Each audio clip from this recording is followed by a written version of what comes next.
नमस्कार मित्रांनो, मराठी माणूस प्रदीप. आज जे काही खातेवाटप झालं आहे, ज्या मंत्र्यांना जे कॅबिनेट मंत्री होते त्यांचं खातेवाटप आज जाहीर झालं आणि ते खातेवाटप बघून एकच मनात विचार आला की शिंदे तुमचा गेम झाला आणि तो केला. आता काय झालं, कसं झालं, त्यांच्या मनात नक्की काय, सगळ्या गोष्टी बोलूया जरा. म्हणजे ज्या वेळेला उद्धव ठाकरे फुटून काँग्रेसमध्ये गेले, काँग्रेसच्या मांडीला मांडी लावून बसले, तो विचार पटला नाही म्हणून शिंदेंनी जे काही मोठं पाऊल उचललं ते आपण सर्वांनी पाहिलं.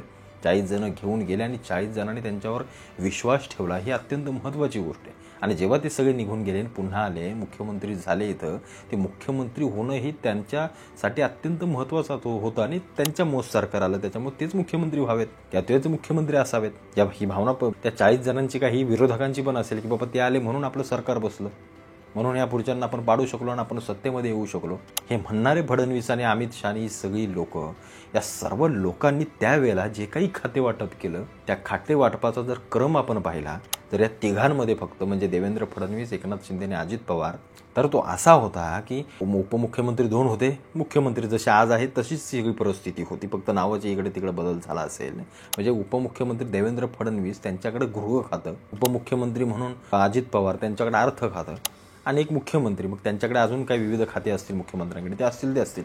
पण या वेळेला हीच सगळी गोष्ट होत असताना म्हणजे या तिघांचीही ताकद, तिघांचीही जादू तेवढीच आहे जेवढी एकट्या फडणवीसांची आहे. म्हणजे जरी शिंदेंना जरी जागा 130 किंवा भाजपाच्या बरोबरीच्या जरी दिल्या असत्या ना, तेवढी तरी त्यांची जागा ह्या भाजपा एवढ्याच 132-30 आल्या असत्या.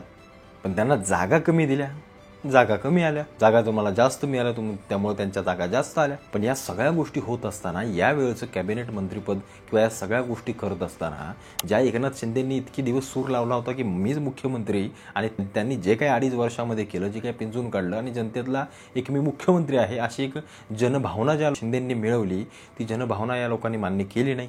बरं, जागांच्या किंवा सगळ्या संख्येच्या फॉर्म्युलामध्ये बघायला गेलं तर भारतीय जनता पार्टीच्या समजा आपण जास्त जागा आहेत, मुख्यमंत्री त्यांच्याकडे गेलं किंवा पद जरी त्यांना मिळालं तरी खाली राहिलेली 2 उपमुख्यमंत्री पदं जशी मागच्या वेळेला जी काही गोष्टी झाल्या तशा यावेळेला केल्या नाही आहेत, जाणून बुजून केलेल्या नाही आहेत. म्हणजे गृह खातं हे फक्त भारतीय जनता पार्टीनंच ठेवावं किंवा ते आमचंच असावं असा काहीसा सूर आणि अशा काहीशा गोष्टी या फडणवीसांनी सांगून दिलेत किंवा वरच्या हायकमांडने यांना सांगून दिलेत. म्हणजे जेव्हा शिंदे मुख्यमंत्री होते तेव्हा गृह खातं फडणवीसाकडे होतं.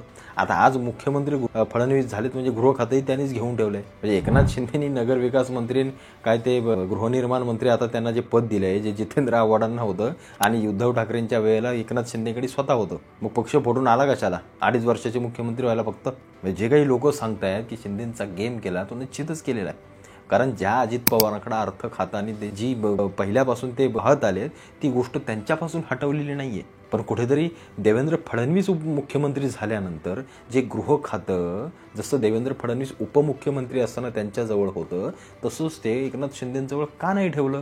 काय असं गृह खात्यामध्ये की ते यांनाच पाहिजे, ते यांनाच हलवावं लागेल, ते यांच्याच जवळच गेलं पाहिजे? कारण गृह खातं म्हटलं की तुमचा संपूर्ण कायदा सुव्यवस्था आणि या सगळ्या गोष्टी ज्या हातात असतात, ज्या अत्यंत महत्त्वाच्या असतात, मग तो कोणत्याही बाकीच्या मंत्र्यांपर्यंत किंवा बाकीच्या खात्यांसाठी गृह खातं हे अत्यंत महत्त्वाचं असतं. ते प्रत्येकाला लागू होतं. भले इथलं एखादं खातं गृह खात्याला लागू होणार नाही, पण गृह खातं हे प्रत्येक ठिकाणी लागू होतं. त्याच्यामुळे गृह खातं हे अत्यंत महत्त्वाचं असतं, मग ते देशातल्या केंद्रामध्ये असो किंवा राज्यामध्ये असो. पण या सगळ्या गोष्टी भारतीय जनता पार्टीने अशा दाखवून दिलेत की एकनाथ शिंदे याच्या लायक नाही आहेत किंवा एकनाथ शिंदे पेलू शकत नाही, असं तुम्हाला वाटतंय का भारतीय जनता पार्टीला? कारण हा एकनाथ शिंदेंचा अपमान आहे. मग कारण ज्या एकनाथ शिंदेंनी वाघाच्या जबड्यात हात घालून सगळ्या गोष्टी बाहेर काढल्यात असंच म्हणावं लागेल आता. म्हणजे मगरीच्या तोंडातला घास यांनी काढून घेतला आहे. म्हणजे जीव शिवसेना फोडण्याची ताकद आतापर्यंत कुणी दाखवली नव्हती. ती ताकद म्हणजे जी राज ठाकरेंनाही जमली नव्हती किंवा त्यांनी मुळात म्हणजे दाखवली नव्हती, ती एकनाथ शिंदेंनी दाखवली. चिन्ह घेतलं, पक्ष घेतलं, संपूर्ण पक्षाची ताकद देखील तेवढीच दाखवली की बाबा हाच माझा शिवसेनेचा खरा पक्ष आहे आणि हेच माझे खरे मतदार आहेत ज्यांनी मला मतदान केलंय. हे 2 वेळेला दिसलं, एक लोकसभेला, एक विधानसभेला, जे अजूनही दिसेल पुढच्या स्थानिक स्वराज्य संस्थांमध्ये. मग या ताकदीला भाजप जर नजरअंदाज करत असेल तर शिंदेंचा येणाऱ्या भविष्य काळात गेम होतोय असंच म्हणावं लागेल. शिंदेंना हळूहळू कसं बाजूला करता येईल, शिंदेंना हळूहळू कसं कमकुवत करता येईल, याच्यासाठी केलेली ही रणनीती तर नाही आहे ना. का डिवसलं जातं त्या माणसाला सारखं, का त्यांच्यावरती सगळ्या गोष्टी केल्या जातात हे पाहणं अत्यंत महत्त्वाचं आहे. कारण ज्या अजित पवारांना तुम्ही अर्थ खातं त्यांना चिकटवून ठेवलं आहे, जर तुम्ही उपमुख्यमंत्री असताना गृह खातं तुमच्याकडे होतं, तर आता तुम्ही एकनाथ शिंदेना गृह खातं देणं हे अनिवार्य होतं. तसं बघायला गेलं तर युतीच्या धर्मामध्ये जे युतीचा धर्म करताय त्याच्यामध्ये पण कुठे ना कुठेतरी शिंदेंनी आवर्ती आणि सावरती भूमिका घेतलेली आपल्याला दिसेल येणाऱ्या काळामध्ये, एवढं मी तुम्हाला आताच सांगतो. कारण ज्या काही गोष्टी शिंदेंना मनाला लागलेल्या आहेत त्या गोष्टी ते कधी विसरणार नाहीत.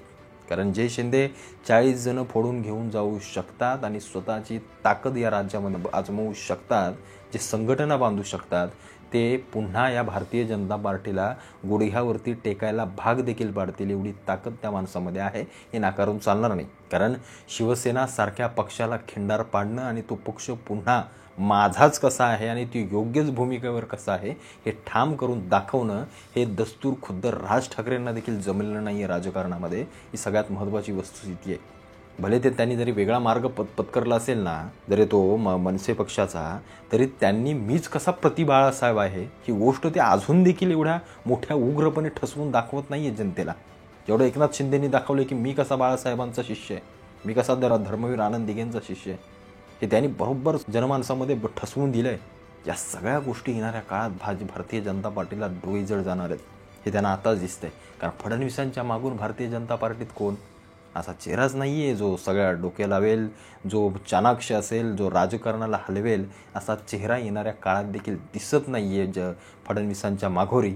त्याच्यामुळे कुठं ना कुठंतरी एकनाथ शिंदेंच्या हाताखाली तयार होणारी ही लोकं जी बाळासाहेबांच्या शाळेत शिकलेली आहेत ती येणाऱ्या काळात आपल्याला पुढे जड जातील की काय, असा बरोबर पुढच्या सगळ्या गोष्टी आखून ठेवलेल्या डोक्यामध्ये हे साले पुढे येऊन आपल्याला त्रासदायक ठरतील. मग शिंदेंना कसं काही नमवता येईल, शिंदेंना वारंवार कसं अपमानित करता येईल, या गोष्टीचा तर या वाटेकडे तर भारतीय जनता पार्टी जात नाही ना, असा जरा वास येतो या सगळ्या गोष्टींचा. कारण गृह खातं हे एकनाथ शिंदे पेरू शकत नाहीत, असं कसं होऊ शकतं. उलट गृह खातं एकनाथ शिंदेंच्या हातात असताना तर त्यांनी ज्या काही गोष्टींनी ज्या काही सगळ्या गोष्टी केल्या असताना धडाकेबाज, कारण तो माणूस अत्यंत महत्त्वाचा आहे, तो माणूस निर्णयक्षम आहे, तो माणूस निर्णय घेण्याची ताकद ठेवतो आणि ती पेलण्याची त्याची झळ सोसण्याची देखील ताकद ठेवतो, ही लक्षात ठेवा. कारण एकनाथ शिंदे हे जनमानसातले जरी असले तरी कट्टर हिंदुत्ववादी आहेत, एवढं लक्षात ठेवा, जेवढे फडणवीस देखील नाही आहेत. फडणवीसांना देखील प्रत्येक गोष्ट, कारण एक गोष्ट लक्षात घ्या, महाराष्ट्रामध्ये फडणवीसांचं नाव काय एवढं मोठं हे नाही आहे, आणि जरी असेल तरी ते भारतीय जनता पार्टी आणि राईट विंग म्हणजे उजव्या विचारसरणीच्या लोकांमध्ये असेल.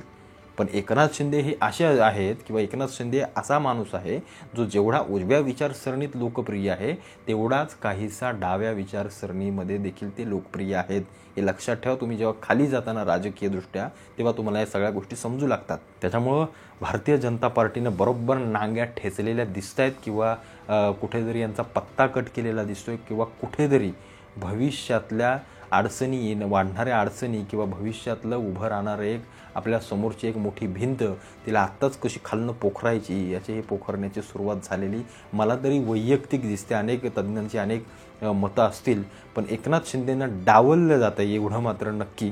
कारण एकनाथ शिंदे गृह खात्याच्या लायकच नाही आहेत किंवा एकनाथ शिंदेंना कशाला हे नगरविकास तर ते पहिलेही होते. म्हणजे तुम्ही मुख्यमंत्रीवरनं डायरेक्ट नगरविकास खात्यात आणलं, तिथं का असल्या कुठेही कॅबिनेट कोणाच्याही हातात देता आलं असतं. पण या सगळ्या गोष्टी करता शिवसेनेला कुठे ना कुठेतरी खालच्या बाजूला टाकलेलं आपल्याला पाहायला मिळते.